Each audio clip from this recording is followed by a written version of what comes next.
Hello students, welcome to my class. আজি আমি 5.1 exercise question number 4 to আমি কৰিম। ইয়াত দিয়া আছে তলৰ কোনবোৰ সমান্তৰ প্ৰগতিত আছে যিবিলাকে সমান্তৰ প্ৰগতি গঠন কৰিছে তাৰ প্ৰতিটোৰে সাধাৰণ অন্তৰ d নিৰ্ণয় কৰা আৰু পৰৱৰ্তী তিনিটাকৈ পদ নিৰ্ণয় কৰা। গোটেইবিলাক একে নিয়মৰ। ইয়াৰে মই 6-7টা মান কৰি দিম হ'বনে? তাৰপিছত বাকিখিনি তোমালোকে নিজে ট্ৰাই কৰিব পাৰিবা, অতি সহজ। ঠিক আছে, মই বাছি বাছি অকমান টান যিকেইটা মই ভাবিম তো সেইকেইটা মই তোমালোকক সলভ কৰি দিম। ঠিক আছে, প্ৰথম কোৱেশ্চনটো লৈছো। ইয়াতে 2 4 8 16 ডট ডট ডট দিয়া আছে। তো ইয়াত আমি প্ৰথমতে লিখি লম এনেকে ক্ৰমে a1 বুলি কৈছো প্ৰথম পদটোক। ইয়াত a1 2 a2 4 a3 দিয়া আছে 8 and a4 আছে 16। ঠিক আছে, আমি সাধাৰণ অন্তৰটো একে হ'ব লাগিব। ইয়াৰ আগৰ ভিডিঅ'বিলাক নিশ্চয় তোমালোকে চাইছা। নাই চোৱা যদি কোনো কথা নাই, ডেছক্ৰিপশ্যনত মই লিংকবিলাক দি দিম, তোমালোকে চাই ল'বা। আগৰ ভিডিঅ'কেইটা চোৱাটো খুবেই জৰুৰী আছে, তো তেতিয়াহে আমি এইকেইটা বুজি পাম। তো ইয়াত মই পিছৰ যিকেইটা পদ আছে, পিছৰ পদটোৰ পৰা আগৰ পদকেইটা আমি মাইনাছ কৰি চাম। ঠিক আছে, তো ইয়াতে a1 a2 a3 a4 এইকেইটা লিখি ল'লোঁ যিকেইটা সংখ্যা আমি দেখি আছোঁ তালিকাটোৰ পৰা। তো a2 মাইনাছ a1 পিছৰটোৰ পৰা আগৰটো মাইনাছ কৰিবলৈ কৈ আছোঁ। তো ইয়াতে 4 আৰু 2 আছে, তো 4 মাইনাছ 2 হ'ব। a2 মানে 4 a1 মানে 2, তো নিশ্চয় এইটো বুজি পাইছা। 4 মাইনাছ 2 2 হ'ব। তাৰপিছত আকৌ a3 মাইনাছ a2 পিছৰটোৰ পৰা আগৰটো মাইনাছ কৰিম চিৰিয়েলি। ঠিক আছে, জপিয়াই নহয়। তো a3ৰ পৰা a1 মাইনাছ নকৰোঁ আমি, ঠিক পিছৰটোৰ পৰা ঠিক তাৰ আগৰটোহে মাইনাছ কৰিম। তো a3 আছে ইয়াতে 8 মাইনাছ ইয়াতে কিমান আছে a2 4 ইকুৱেল কিমান পালোঁ আমি 4 পালোঁ। তো পিছৰটো আমি কৰি নাচাম, আমি সাধাৰণ অন্তৰটো সদায় একে হ'ব লাগিব সমান্তৰ প্ৰগতিত থাকিবলৈ হ'লে। তো ইয়াতে আকৌ a4 মাইনাছ a3ও কৰি দেখাব পাৰোঁ ইয়াতে, কিন্তু কৰি লাভ নাই যিহেতু আমাৰ এই প্ৰথমটোতে আমাৰ কি হৈ গ'ল, খেলি মেলি হৈ গ'ল। এটা 2 হৈ গ'ল, এটা 4 হৈ গ'ল, গোটেইকেইটা আমি একেই পাব লাগিব। তো লিখি দিম যিহেতু a2 minus a1 not equal to a3 minus a2। এতেকে প্ৰদত্ত যিটো তালিকাটো এপিত নাই, মই ডাইৰেক্ট এপিত নাই বুলি লিখি দিম। এপিত নাই মানে সমান্তৰ প্ৰগতিত নাই। ঠিক আছে, তো ইয়াৰ পিছত আমি নেক্সটটোত যাম। তো 4 নম্বৰৰ 2টো লিখি লৈছোঁ মই। ইয়াতে a1 আছে 2 মানে প্ৰথম পদটো আছে 2, প্ৰথম পদটো a বুলি কওঁ আমি, ইয়াতে a1 বুলি দি লৈছোঁ বাৰু, আমি তেনেকৈ কৰিব লাগিব। a2 মানে কিমান আছে 5/2, a3 মানে 3, a4 মানে 7/2। তো ইয়াতে এতিয়া a2 মাইনাছ a1টো আমি উলিয়াব লাগিব। তো 5/2 মাইনাছ 2, তো এইটো লসাগু কৰিব লাগিব। 2টো লসাগু হ'ব নিশ্চয় জানো, নিজৰ লসাগু থাকিলে ওপৰত যি থাকিব ডাইৰেক্ট বহিব, মাইনাছ গোটা সংখ্যাটো লসাগুৰ লগত পূৰণ হৈ বহিব। তো এইটোত ইয়াত 2 আছে কাৰণে লসাগু 2 আছে, এই দুটা পূৰণ কৰিলে 2 2 4, 5ৰ পৰা 4 গ'লে 1/2। তো আকৌ আমি a3 মাইনাছ a2 কৰিম। ঠিক আছে, ঠিক পিছৰটোৰ পৰা আগৰটো পদ মাইনাছ কৰিম। তো a3 আছে 3 মাইনাছ a2 আছে 5/2। তো এটা ভগ্নাংশ এটা গোটা সংখ্যা থাকিলে আমি লসাগু ল'বই লাগিব। 2 3 6 মাইনাছ 5 ইকুৱেল টু 1/2। তো এইটো আমি একে পাই আছোঁ, গতিকে আমি a4 মাইনাছ a3টো আমি কৰি চাব লাগিব। তো a4 আছে 7/2 মাইনাছ a3 আছিলে a3 আছে 3। তো ইয়াতো লসাগু 2 হ'ব, এইটো 7টো হ'ব নিজৰে লসাগু, 2টো আছে ইয়াতো লসাগু 2, গতিকে ডাইৰেক্ট 7টো বহিব। গোটা সংখ্যাটো লসাগুৰ লগত পূৰণ হৈ বহিব। 2 3 6 1/2। তো আমি কি পালোঁ, যিহেতু a2 minus a1 equal a3 minus a2 equals a4 minus a3। এতেকে প্ৰদত্ত তালিকাটো এপিত আছে। তো এতেকে এপিত আছে বুলি লিখি দিছোঁ মই শ্বৰ্টকাটত, এপিত আছে। ঠিক আছে, এপিত আছে নে নাই, সমান্তৰ প্ৰগতিত আছে নে নাই সেইটো সুধিছে। তো এইটো এপিত আছে। তো এতেকে সাধাৰণ অন্তৰটো কি হ'ব, সাধাৰণ অন্তৰক আমি ডি বুলি কওঁ। তো ডি বুলি লিখিম। সাধাৰণ অন্তৰ কিমান হ'ব, যিটো আমি বিয়োগ কৰি চবতে একে পাইছোঁ, এইটো সাধাৰণ অন্তৰ হাফ। তাৰপিছত কৈছিলে আমাক সাধাৰণ অন্তৰ নিৰ্ণয় কৰাৰ পিছত ইয়াৰে পৰৱৰ্তী পদ তিনিটা আমি উলিয়াব লাগে। পৰৱৰ্তী মানে ইয়াতে 1 2 3 4টা পদ দিয়া আছে, ইয়াৰ পিছত আকৌ 5 6 7 নম্বৰ পদকেইটা উলিয়াব লাগে।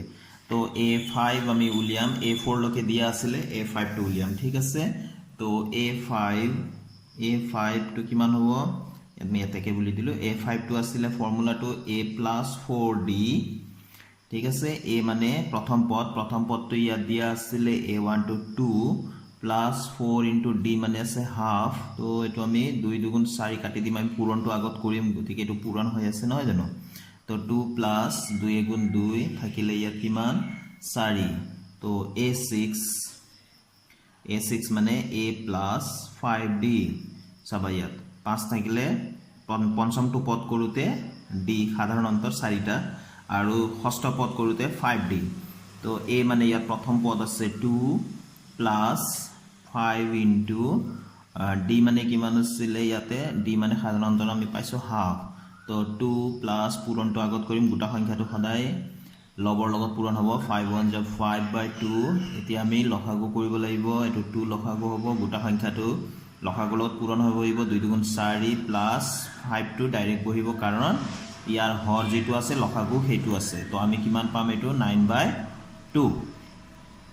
তো এটো আমি এতিয়া a7 টো উলিয়াম সপ্তম পদটো a plus 6d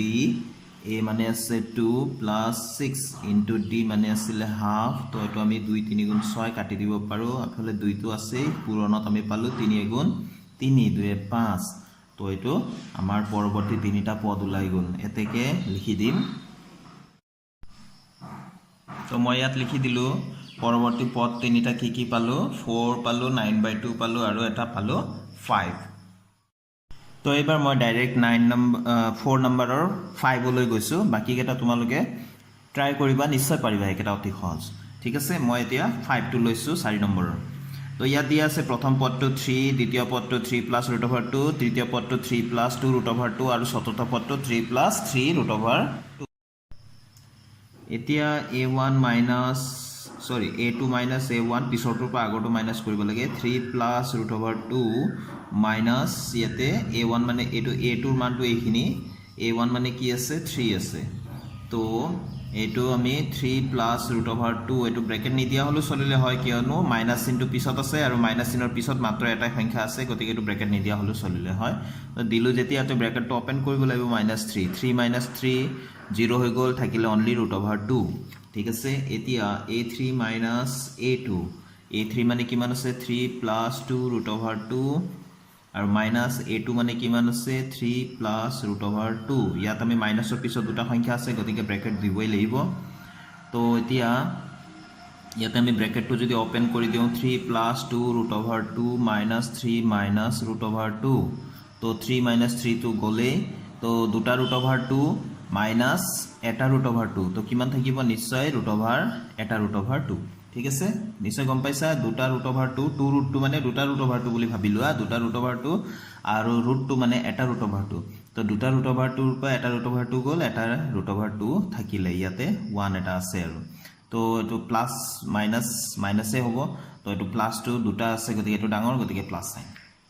আকৌ a4 minus a3 মানে আছে 3 plus 3 √2 minus a3 মানে আছিলে 3 plus 2 √2 ঠিক আছে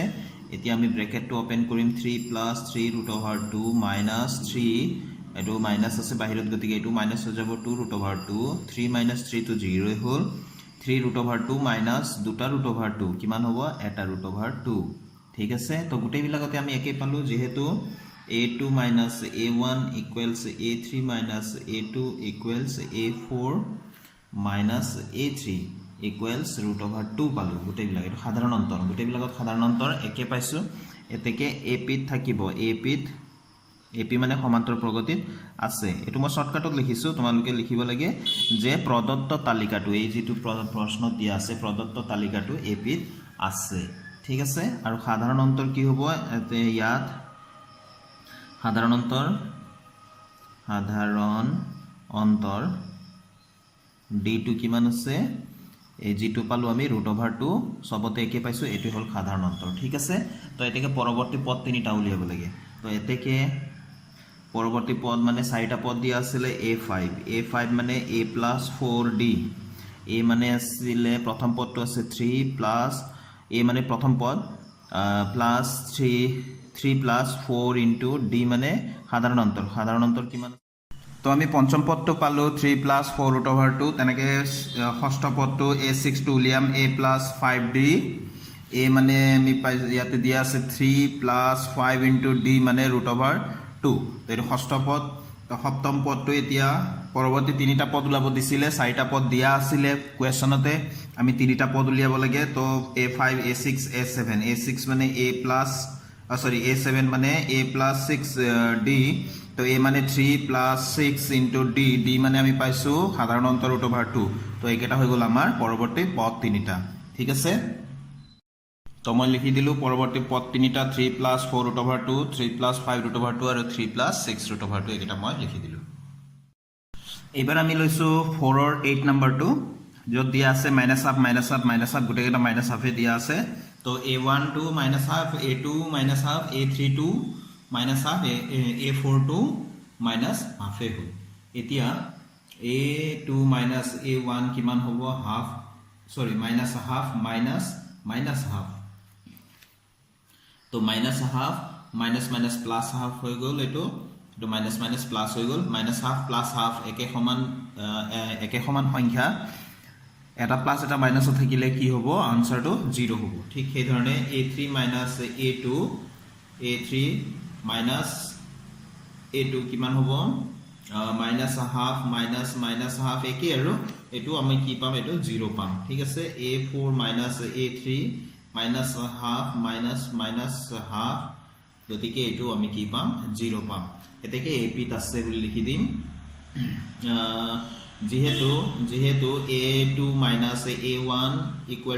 a3 - a2 = a4 - a3 পালো গতিকে কিমান পালো এটো 0 পালো এতেকে প্ৰদত্ত তালিকাটো a পিত আছে ঠিক আছে a পিত যদি আছে তেনেহলে পৰৱৰ্তী পদ তিনিটা উলিয়াব লাগিব এতেকে a5 টো কিমান হ'ব a + 4d a মানে তো আমি কিমান আছে ইয়াত প্ৰথম পদটো -1/2 + 4 * d মানে আমাৰ কিমান ওলাইছে 0 ওলাইছে a পিত আছে ইয়াত কথা এটা লিখিব পাৰিলো সাধাৰণ অন্তৰ যেটো আমি d বুলি কওঁ এটো কিমান ওলাইছে আমাৰ 0 ওলাইছে ন তো গতিকে আমি ইয়াতে আমি -1/2 + 4 0 = 0 = -1/2 পালো এটো নহয় জানো তো a6 এটো অলপ ডাঙৰ হ'ব লাগে a6 a + 5d তো a মানে তো -1/2 আছে প্লাস 5 * d 0 এটো তো আমি কি পাম -1/2 পাম কাৰণ এইখিনি তো আমাৰ 0 হ'ব নহয় জানো তো a7 টো কিমান হ'ব a + 6d আমি লিখি দেখাব লাগে কাৰণ আমি লিখি দেখাম +6 * 0 = -1/2 তো গোটেইটা -1/2 আছিলে আমাৰ প্ৰশ্নটো আৰু আমি পিছৰ পদকেইটা আমি -1/2 আমি পাবই লাগিব গতিকে -1/2 পাইছো নহয় জানো এটাকে পৰৱৰ্তী পদ তিনিটা মই লিখি দিলো -1/2 ঠিক আছে এতিয়া আমি 4ৰ 11 টো লৈছো মই ডাইৰেক্ট ইয়াতে কৰিছো ইয়াত a2 - a1 মানে দ্বিতীয় পদটোৰ পৰা প্ৰথম পদটো মাইনাস কৰিম দ্বিতীয় পদটো আছে a² আৰু a1 টো আছে প্ৰথম পদটো আছে a - a তো a² ইয়াত পাৱাৰটো আছে 2 a মানে ইয়াত পাৱাৰটো আছে 1 যদি পাৱাৰ বেলেগ থাকে সূচকটো তাৰমানে সূচক বা ঘাত যদি বেলেগ থাকে তেনেহলে এইকেইটা আমি সদৃশ পদ নহয় গতিকে আমি মাইনাস কৰিব নোৱাৰো এটো এনেকৈ দি দিব লাগিব ঠিক আছে সেই ধৰণে তৃতীয় পদৰ পৰা দ্বিতীয় পদটো মাইনাস কৰা তৃতীয় পদ আছে a³ মাইনাস দ্বিতীয় পদটো আছে a² এটো আমি মাইনাস কৰিব নোৱাৰো যেহেতু ইহঁতৰ সূচক বিলাক বেলেগ পাৱাৰ বেলেগ আছে তো a4 চতুৰ্থ পদৰ পৰা a3 মাইনাস কৰো তো এটো আমাৰ কি আছে চতুৰ্থ পদটো আছে a⁴ মাইনাস a3 মানে তৃতীয় পদটো আছে ইয়াতে a³ গতিকে গোটেইকেইটা বেলেগ যেহেতু আমি ইয়াত পালো a2 - a1 not equal to a3 - a2 not equal to a4 - a3 তো এতেকে প্ৰদত্ত তালিকাটো a পিত নাই গতিকে মই ডাইৰেক্ট লিখিম a পিত নাই ঠিক আছে এটো ইমানতে সমাপ্ত তো আমি নেক্সট তো এতিয়া আমি নেক্সট টো লৈছো 4ৰ 12 টো ইয়াতে আমাক দিয়া আছে a1 টো আছে √2 a2 আছে দ্বিতীয় পদটো আছে √8 ইয়াক আমি এনেকৈ লিখিব পাৰো √8 মানে হৈ গ'ল 4 2 যা 8 4 মানে আকৌ 2 স্কোয়ার ইনটু 2 নহয় জানো 2 দুগুণ 4 দুগুণ 8 গতিকে যাৰ স্কোয়াৰ দিছে বাহিৰত আহিব 2√2 অকমান কৰি ল'ব লাগিব আৰু a3 তৃতীয় পদটো আছে √18 √18 মানে কি 9 দুগুণ 18 নহয় জানো 9 ইনটু 2 তো 9 মানে আমি লিখিব পাৰো 3 স্কোয়াৰ ইনটু 2 তো যাৰ স্কোয়াৰ আছে বাহিৰত ওলাহিলে √2 থাকিলে ভিতৰত 2 তাৰপিছত a4 এটো √32 আছে 32 মানে কি 16 দুগুণ 32 16 2 যা 32 16 মানে 4 4 যা 16 তো 4 স্কোয়ার ইনটু 2 তো যাৰ স্কোয়াৰ আছে বাহিৰত ওলাহিলে 2 ভিতৰতে থাকি গ'ল তো এইখিনি হৈ গ'ল আমাৰ প্ৰথম পদ দ্বিতীয় পদ তৃতীয় পদ চতুৰ্থ পদ তো এতেকে a2 a1 a2 মানে আছে 2√2 আৰু a1 মানে আছে √2 a2 আৰু a2 নহয় জানো তো দুটা √2 মাইনাস এটা √2 তো এটা √2 থাকিব হয়নে তো a3 minus a2 equal 3√2 minus 2√2 তো একে কথা তিনিটাৰ পৰা দুটা মাইনাস কৰিলে এটা √2 থাকিব তো a4 মাইনাস a3 তো 4√2 মাইনাস 3√2 তো এটা √2 থাকিব তো সকলোতে সাধাৰণ অন্তৰ কিমান পালো √2 পালো তো এতে সৰি আমি ইয়াত লিখিব লাগিব যেহেতু a2 minus a1 equal to a3 minus a2 equals a4 minus a3 তো গোটেই বিলাকত আমি √2 পাইছো এতেকে প্ৰদত্ত তালিকা যেটো প্ৰশ্নত দিছে হেতু এপিত আছে ন এপিত আছে ওকে তো এপিত যদি আছে তো আমি পৰৱৰ্তী পদ তিনিটা উলিয়াব লাগে তো চাৰিটা পদ দিয়া আছিল পঞ্চম পদটো এতেকে বুলি লিখা a5 a plus 4d a means √2 দিয়া আছিল plus 4 d মানে √2 তো এটো ইমানে থাকিব তো আমি এটোক আমি তো কিমান হৈ গল 2√2 plus 4√2 কিমান হৈ যাব 5√2 ঠিক আছে তো আমি কোৱেশ্চনৰ নিচিনাই যদি লিখিব যাও এনেকৈ যদি আমি লিখিব যাও তেনেহলে 5 টোক আমি √ৰ ভিতৰত সুমিয়াই দিব লাগিব 5 টোক আমি √ৰ ভিতৰত সুমিয়াই দিলে কি হ'ব এটো 2 টো ভিতৰত আছিল 5 টোক ভিতৰত সুমিয়াই দিলে স্কয়াৰ এটা দিব লাগিব তো 5 5 গুণ 25 দুগুণ 50 √ৰ কিমান পাম আমি 50 পাম ঠিক আছে 5 টো √ৰ ভিতৰত সুমালে কিন্তু √ৰ ভিতৰত যদি লিখিব যাও বাহিৰৰ সংখ্যা এটা স্কয়াৰ দি লিখিব লাগিব তো a6 a plus 5d ষষ্ঠম পদটো 6 পদটো তো √2 plus 5√2 d মানে √2 আছে 5 to 5 আৰু d মানে √2 তো আমাৰ কিমান হ'ব 6√2 6 তো √ৰ ভিতৰত সুমালে 2 into 6 স্কয়াৰ ঠিক আছে 6 স্কয়াৰ মানে 6 6 গুণ 36 36 দুগুণ 72 72 ঠিক আছে ঠিক সেই ধৰণে a7 তো a plus 6d ঠিক আছে ইকুয়াল √2 plus 6√2 equals 7√2 পালো 7 7 যা 49 ভিতৰত 2 into 7 স্কয়াৰ তো আমি কিমান পাম 7 7 যা 49 49 আৰু 2 মাল্টিপ্লাই কৰিলে কিমান হ'ব 49 into 2 9 to 18 4 to 8 19 98 হ'ব √, আমি কিমান লিখিব লাগিব এটো 98 আমি পূৰণ কৰিম নহয় জানো 7 7 গুণ 49 49 দুগুণ 98 পৰৱৰ্তী পদ তিনিটা √, 50 √72 √98 ঠিক আছে তো আমি নেক্সট টু লৈছো 4 ৰ 14 টো 1 স্কয়াৰ 3 স্কয়াৰ 5 স্কয়াৰ 7 স্কয়াৰ দিয়া আছে তো 1 স্কয়াৰ প্ৰথম পদটো a1 টো হৈ গল 1 স্কয়াৰ মানে 1 গুণ 1 তো দ্বিতীয় পদটো হৈ গল 3 স্কয়াৰ 3 3 যা 9 ঠিক সেই ধৰণে আমি তৃতীয় পদটো লওঁ তৃতীয় পদটো দিয়া আছে 5 স্কয়াৰ 5 5 যা 25 চতুৰ্থ পদটো a4 টো আছে 7 স্কয়াৰ তো 7 স্কয়াৰ মানে 7 7 যা 49 তো এতিয়া কৰিম আমি a1 sorry a2 minus a1 to 9 minus 1 equals 8 a3 minus a2 equal to 25 minus 9 to equals 16 হয় তো বেলেগ বেলেগ হৈ গল নহয় জানো তো আমি বেলেগ নকৰিলে হয় তথাপিও আমি কৰি দিছো a4 minus a3 49 minus 25 49 minus 25 পিছৰটোৰ পৰা আগৰটো মাইনাছ কৰিব লাগে 9 ৰ 5 গ'ল 4 4 ৰ পৰা 2 গ'ল 24 তো যেহেতু আমি দেখা পালো যে a2 minus a1 not equal to a3 minus a2 not equal to a4 minus a3 তো এতেকে প্ৰদত্ত তালিকাটো a-পিত নাই হৈ গ'ল তো এনেকৈ কৰিব লাগে অতি সহজতে অতি সহজ সিস্টেমত অতি সহজ মেথডত মই বুজাবলৈ তোমালোকক চেষ্টা কৰিছো তো আজি মই ভিডিওটো ইয়াতে সামৰিছো বাকি যি কেটা আছে গুটেকেটা একে নিয়মত হ'ব তোমালোকে চেষ্টা কৰিবা তো কিবা যদি অসুবিধা থাকে তোমালোকে কমেন্ট সেকশনৰ জৰিয়তে মোক কমেন্ট কৰি কোৱেশ্চন কৰিবা তো keep watching thank you students